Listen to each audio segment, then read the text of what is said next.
नमस्कार. दीपक रेगी कथाकथन चॅनलवर तुम्हा सगळ्यांचं मनापासून स्वागत. मित्रांनो, आज तुम्ही ऐकणार आहात अक्कल हुशारी ह्या विजय खापडी सरांच्या कथासंग्रहातली कथा. आणि कथेचं नाव आहे राजा, राणी आणि सासरे बुवा. ऐकूयात. माझा लंगोटी या राजा प्रधान त्याच्या ऑफिसात नव्यानं रुजू झालेल्या राणी अष्टपुत्रे ह्या तरुणीच्या प्रेमात पडला आणि तिच्याबरोबरच्या प्रेमलग्नाची त्याला पडणारी स्वप्न मला ऐकवायला लागला. तेव्हा त्याच्या एकतर्फी प्रेमलग्नाच्या शक्यतेचा विचार मला अस्वस्थ करायला लागला. अशा प्रकारचं प्रेमलग्न म्हणजे अडथळ्यांची शर्यतच असते आणि कोणत्याही वळणावर धोक्याच्या खड्ड्यात पडायला होतं. याचा अनुभव मी स्वतः घेतलेला असल्यामुळे राजाला सावधानतेचा इशारा देणं हे मित्र म्हणून माझं आद्य कर्तव्य होतं. आपला जीवश्च कंठश्च मित्र समोर खड्डा दिसत असून सुद्धा डोळे मिटून पुढे जाऊ बघत असेल तर त्याला डोळे उघडून बघ रे बाबा असं सांगणं आवश्यक होतं, नाही का?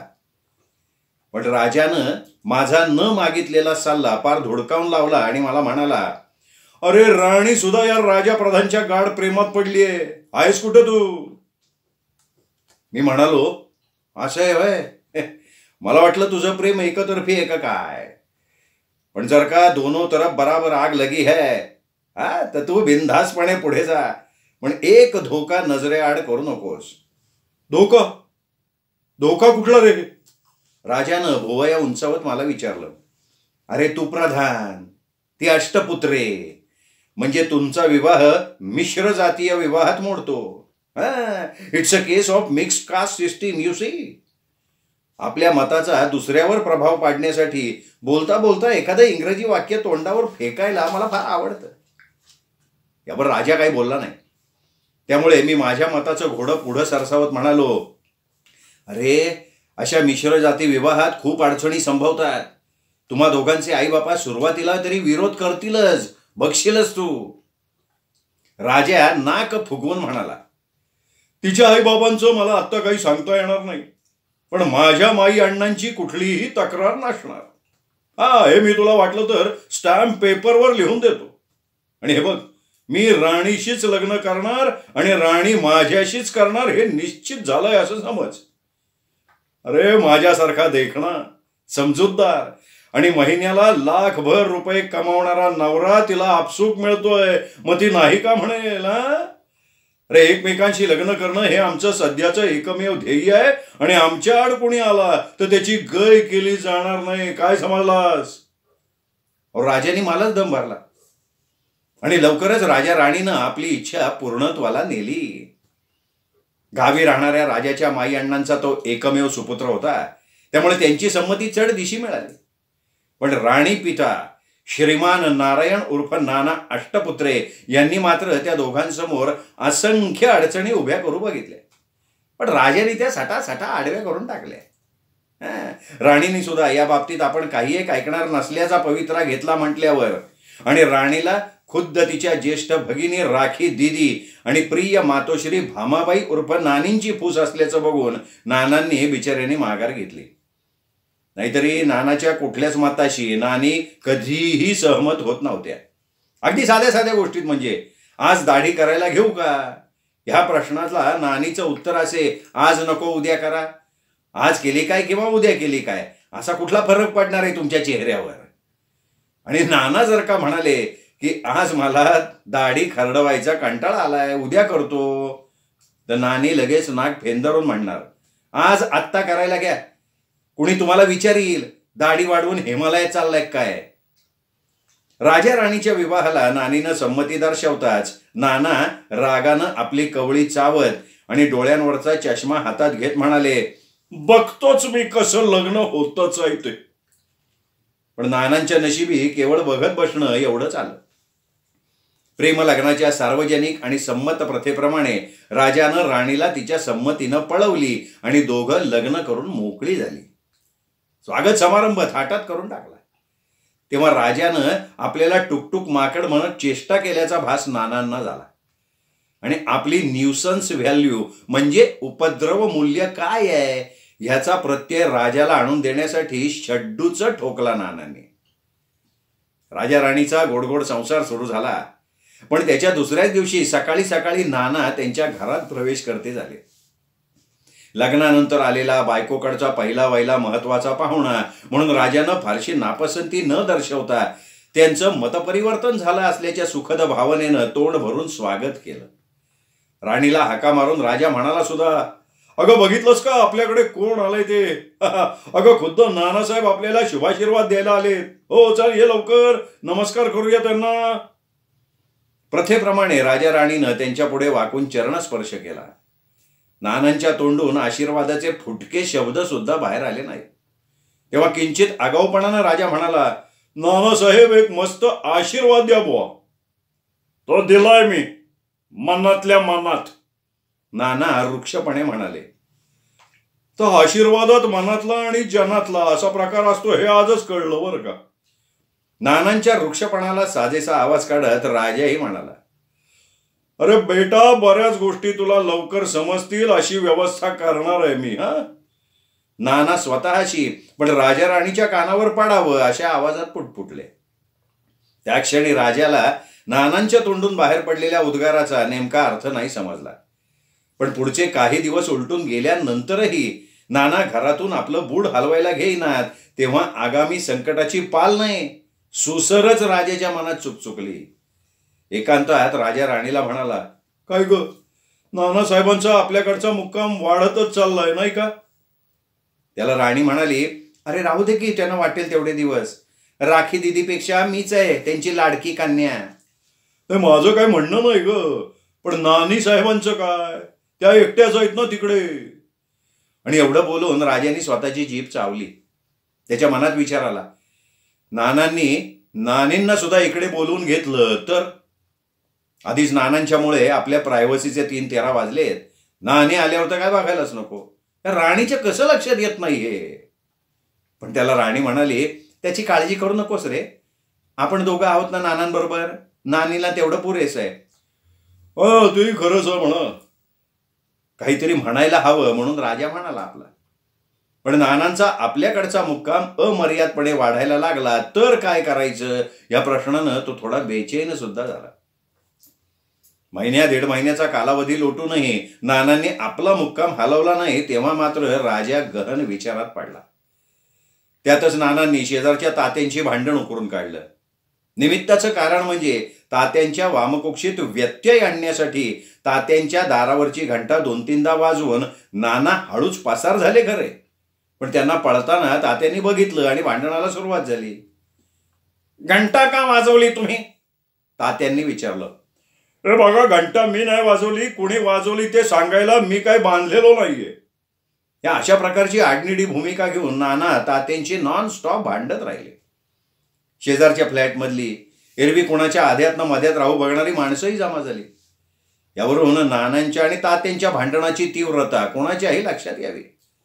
दुपारच्या 2-2:30 वाजता सुरू झालेलं भांडण संध्याकाळी राजा राणी घरी परतेपर्यंत चालू राहिले. राजाला मध्यस्थी करावी लागली पण दोघे ऐकायला तयार नाही.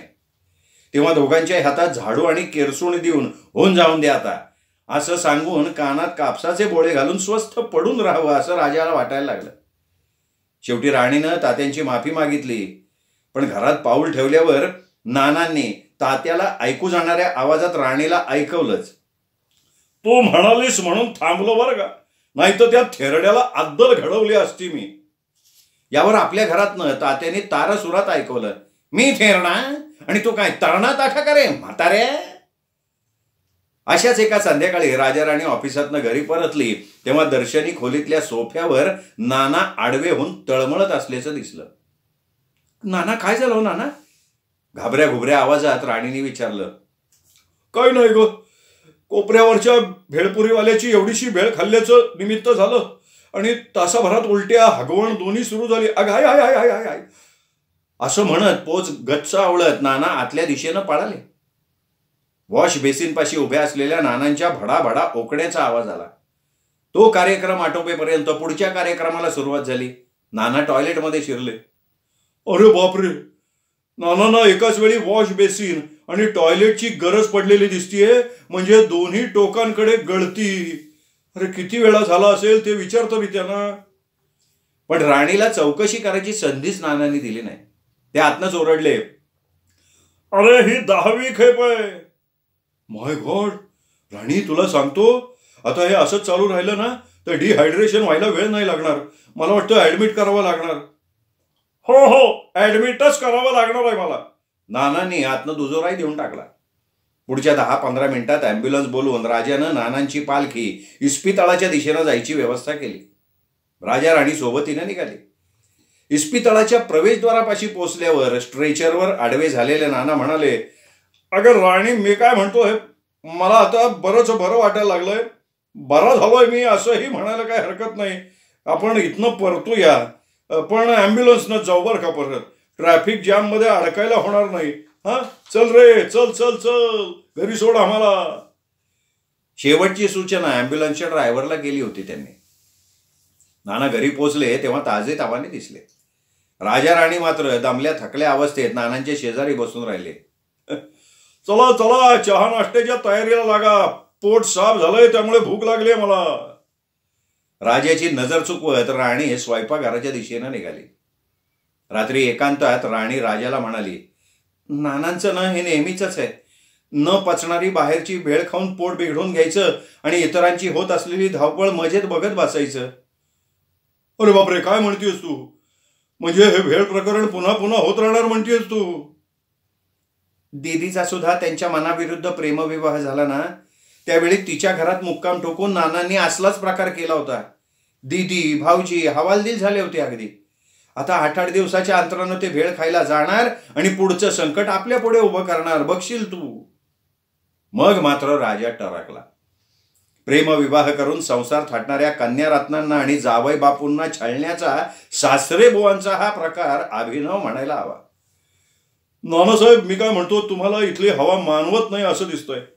घरात आम्ही दोघेही नसतो. मधल्या वेळेत असं काही झालं म्हणजे? कसं आहे, तुमच्या घरी नानी साहेब तुमची काळजी घ्यायला आहेत ना. राजानं आडून नानांना तुम्ही आता टाळा असं सुचवलं. तुम्ही काळजी करू नका माझी, बरं का. माझी काळजी घ्यायला मी समर्थ आहे, असं बाणेदार आवाजात नानांनी उत्तर देऊन राजाची बोलती बंद करून टाकली. त्यानंतरच्या पुढच्या 8-15 दिवसात नानांच्या गळतीचा प्रकार मोजून 3दा घडला. तिन्ही वेळेला इस्पितळाच्या प्रवेशद्वारापर्यंत पोहोचून नाना परतले. राजा आता पुरता गोंधळला. राजाची मनस्थिती बघून राणी हलक्या आवाजात म्हणाली, मला वाटतं नाना नाटक करतायत बरं का. काय नाटक? राजा स्वतःच्या नकळत किंचाळला. अरे हळू बोल रे, नाटकच नाही तर काय. त्यांना आपल्याला त्रास द्यायचा आहे. आणि हे तू मला आत्ता सांगतेस? पहिल्या वेळेला का नाही म्हणालीस? हा, केवढी धावपळ झाली आपली नानांची ने-आण करता करता. त्यावेळी मला जरासा संशय आला होता रे, पण म्हटलं खरंच त्रास उद्भवला असेल. पण आताशा असं वारंवार घडू लागलंय त्या अर्थी ऐसी बात आहे क्या. नाही, आता बघच तू, पुन्हा असं काही घडलं ना तर मी लक्षच देणार नाही, म्हणेन चालू द्या तुमच्या दोन्ही टोकांच्या गाळत्या. धमकी ऐकवल्याच्या स्वरात राजा म्हणाला. पण नानांनी राजाला तसं म्हणण्याची संधी दिली नाही. वेगळीच समस्या निर्माण केली. कॉलनी नजीकच्या एका 3 स्टार हॉटेलच्या दरबानाच्या भल्या मोठ्या मिशांना त्याचं लक्ष नाही असं बघून हात घातला आणि म्हणाले, मिशा खऱ्या का खोट्या ते मला बघायचे. दरबारानं हॉटेल मालकाकडे तक्रार नोंदवली. हॉटेल मालकानं पोलिसांना कळवलं. एक वेडा इथे सगळ्यांच्या मिशा ओढतोय. आपापल्या मिशा सांभाळत पोलीस आले. नानांची चौकशी सुरू झाली. साहजिकच राजा राणीला आपलं टेबलावरचं काम अर्ध्यावर टाकून नानांच्या मदतीला धावून यायला लागलं. नाना सुटले, पण काम पूर्ण झालं नाही म्हणून राजा राणीला साहेबाच्या शिव्या खायला लागल्या. मग राजा विचार करायला लागला नानांना राणीच्या नकळत पळवून लावण्याचा. या बाबतीत माझं डोकं भन्नाट चालतं म्हणून राजानं माझी मदत घ्यायची ठरवलं. आपल्या पुढच्या प्रश्नांची सगळी हकीकत ऐकवून झाल्यावर राजा म्हणाला, मला आता अशी एखादी युक्ती सांग जी अंमलात आल्यावर नानासाहेब पळालेच पाहिजेत, नाही म्हणता साला उसकी खिटखिट. 4-5 दिवस असेच जाऊ देऊन राजानं माझी गाडी घेतली आणि म्हणाला, अरे बाबा, सुचतंय का काही? अरे नानासाहेब तुझ्या सुविद्या पत्नीचे पिता, तुझे सासरे बुवा, त्यांना पळवून लावायची मोहीम राबवणं बरं दिसत नाही रे. मी समजवायला गेलो तर राजा उसळला आणि म्हणाला, सासरे बुवा मायफूट, जीवावर उठलाय तो माझ्या. अरे क्षणाची विश्रांती सोड, मोकळीक सुद्धा नाहीये नशिबात माझ्या. अरे राजा भाऊ शांत व्हा. तुम्ही आता विवाहित म्हणजे गृहस्थाश्रमी झालाय.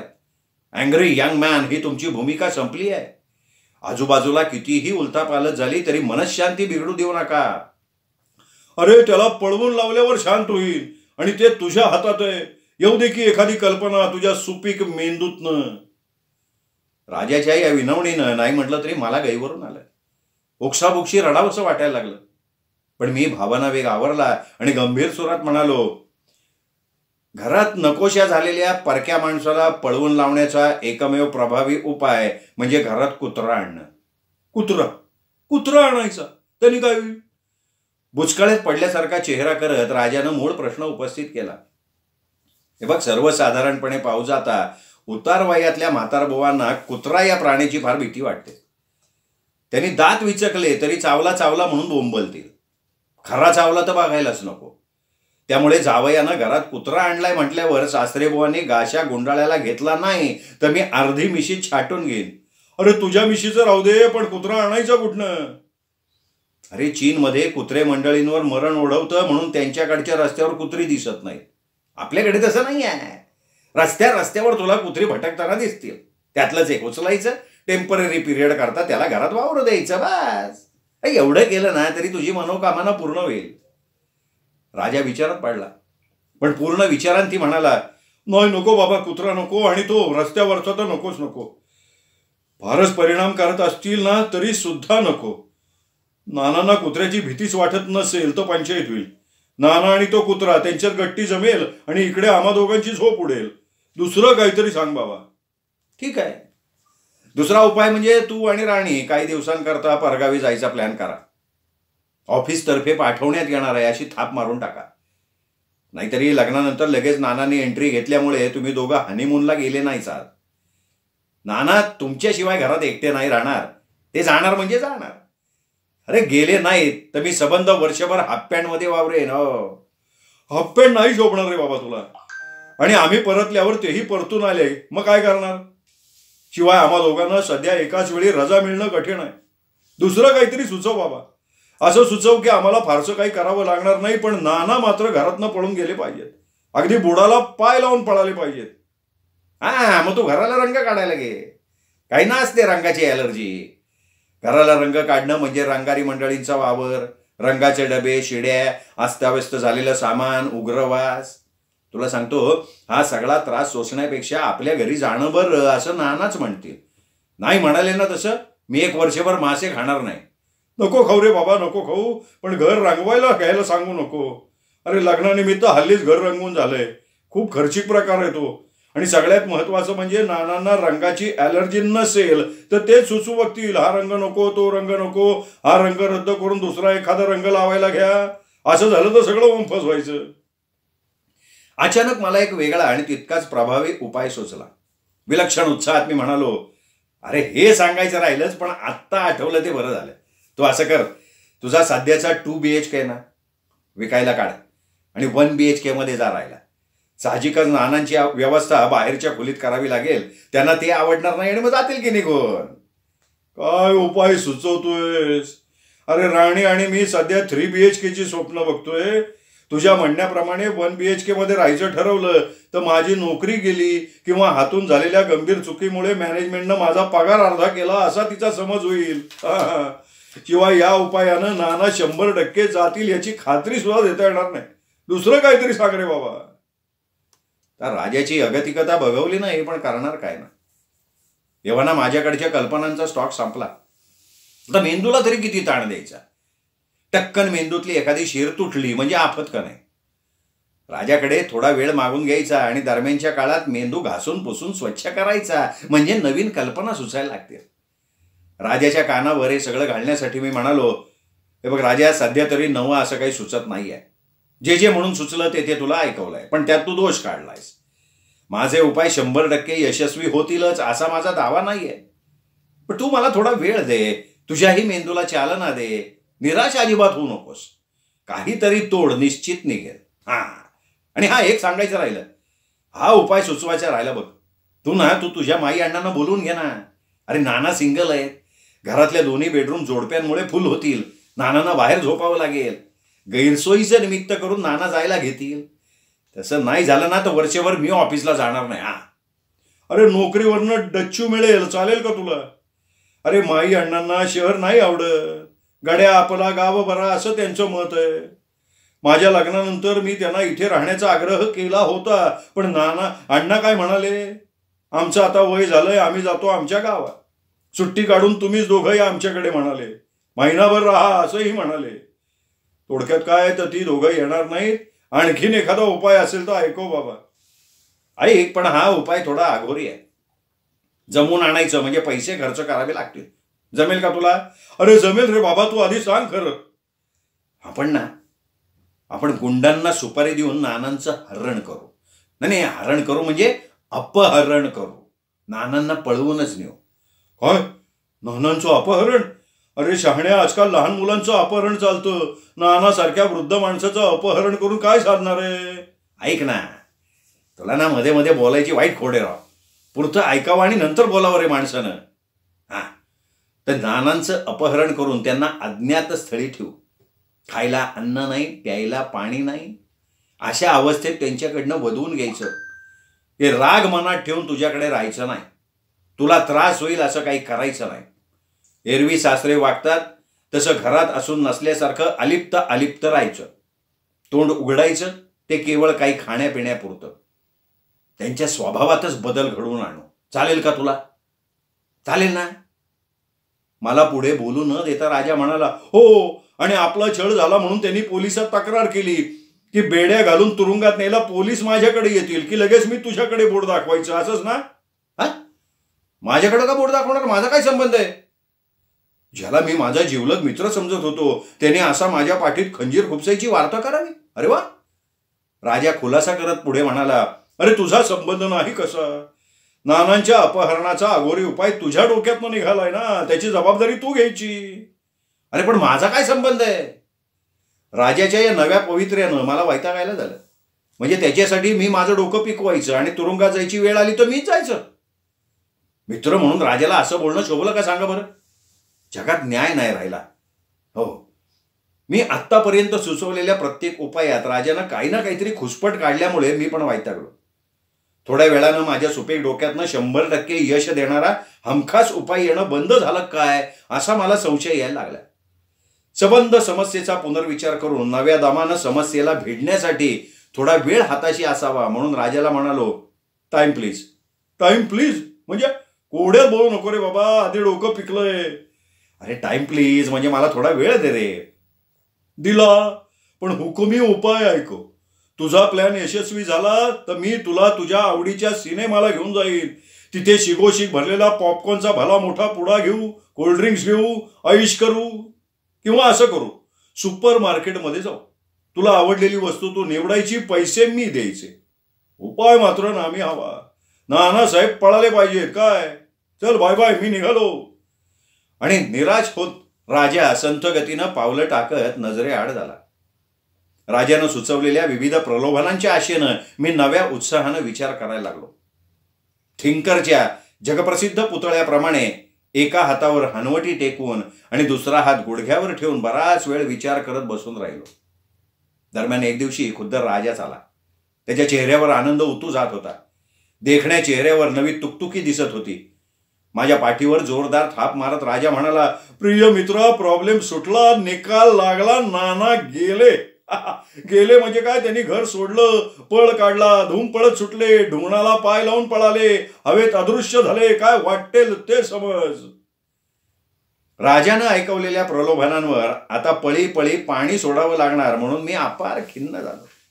निराश सुरात त्याला विचारलं, असं काय केलंस बाबा तू? मी नाही काय केलं, राणीनी केलं. माझी हतबल अवस्था बघून तीच पुढे आली. अरे तिने एक सोपी युक्ती अंमलात आणली. ती युक्ती तुला नव्हती सुचली. तुझ्यावर भिस्त ठेवून होतो म्हणून मी सुद्धा विचार केला नव्हता. अरे पण तुझ्या राणीने नेमकं काय केलं ते कधी सांगणार आहेस? ऐक ना, राणीनं ना नानींशी संपर्क साधला. नानांनी इथे काय काय केलं याचा पाढाच वाचून टाकला. त्याबरोबर नानांची पिसं काढण्यासाठी नानीनं तात्काळ येत असल्याचं कळवलं. नाही, त्या हजर झाल्या सुद्धा. त्याबरोबर नानांनी आपली बिटकी गुंडाळली. नानींच्या मुलख मैदान तोफेसमोर आपला निभाव लागणार नाही, म्हणून नानींनी काही विचारण्याच्या आधी जातो असं म्हणत नाना खरोखर निघून गेले. अरे पण गेले कुठे ते? अरे दुसरीकडे कुठे, राखी दिदीच्याकडे. आता तिथे काय करतील ते करतील, आपल्याला काय. आता मी मात्र एक करेन, नानीला कळवळून सांगेन, नानी तुम्ही इथे राहा, राणीला सुद्धा मदत होईल ना त्यांची. आणि काही दिवस राहून नानी आपल्या गावी गेल्या आणि नाना पुन्हा आले तर मी आपली एक शंका उपस्थित केली. अरे शुभ बोल की रे नाऱ्या, असं म्हणत राजानं माझ्या पाठीवर मोठ्यांदा धापाटा घातला आणि गंभीरपणे म्हणाला, आता नानींनी इथेच राहावं यासाठी काहीतरी उपाय सुचव बेट्या. आणि मी नव्या समस्येला भिडण्याच्या तयारीला लागलो. मित्रांनो, कथा आवडली असेल व्हिडिओ लाईक करा आणि हो, चॅनल सबस्क्राईब करायचं राहिलं असेल तर चॅनल सबस्क्राईब करा. पुन्हा भेटूयात वेगळ्या लेखकाच्या वेगळ्या कथेसह पुन्हा एकदा. तोपर्यंत नमस्कार मित्रांनो.